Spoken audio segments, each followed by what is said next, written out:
Si l'on voulait avoir une idée de la tension qui règne dans le Golfe Persique entre l'Arabie saoudite et l'Iran, entre l'Arabie saoudite et le Qatar, il suffit de s'intéresser au football.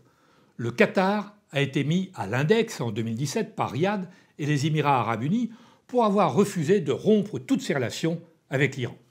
Le Qatar a réussi à tourner l'embargo, mais les Saoudiens ont apparemment trouvé un moyen pour priver le petit émirat d'une partie de ses ressources financières. Le Qatar a misé sur le sport et surtout sur le football. Sa chaîne de télé, beIN Sport, a obtenu l'exclusivité de la retransmission des grands championnats européens les plus prestigieux, de la Ligue des champions et aussi de la Coupe du Monde qui va avoir lieu à mi-juin en Russie. Cette exclusivité était totale sur le Proche-Orient. Bref, le Qatar, qui doit organiser en 2022 la Coupe du Monde de foot, pensait avoir cadenassé son emprise sur ce sport. Or, les Saoudiens peuvent désormais regarder les mêmes matchs que les téléspectateurs de beIN sans être abonnés à beIN. Alors, que s'est-il passé ? Dans un premier temps, l'Arabie saoudite a interdit sur son territoire la vente de décodeurs donnant accès à beIN et la souscription d'abonnements à cette chaîne. Le tout dans le cadre de l'embargo sur le Qatar. Second temps, un bouquet de chaînes baptisé BeOutQ a vu le jour avec des décodeurs spécifiques. Ces chaînes reproduisent très exactement, avec 10 secondes de décalage, la plupart des contenus des chaînes de beIN. À commencer, bien sûr, par les matchs de foot, mais aussi par d'autres sports comme le basket, dont beIN s'était acquis les droits ces dernières années. C'est un acte délibéré de piratage. Ces chaînes utilisent le satellite Arabsat, dont les dirigeants ont fait la sourde oreille aux réclamations du Qatar.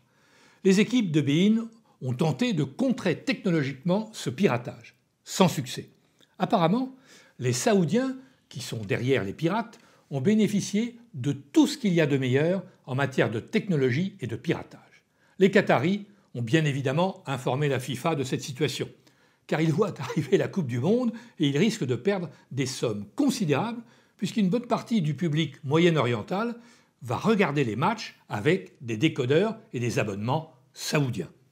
Effondrement des abonnements pour beIN, effondrement des publicités. Ce sont des enjeux qui se chiffrent en centaines de millions de dollars, pour ne pas dire plus. La FIFA et les différentes fédérations européennes de football sont un peu gênées aux entournures. Alors certes, le Qatar est un sponsor important, majeur, mais elles ne veulent pas, visiblement, se mettre à dos l'Arabie saoudite.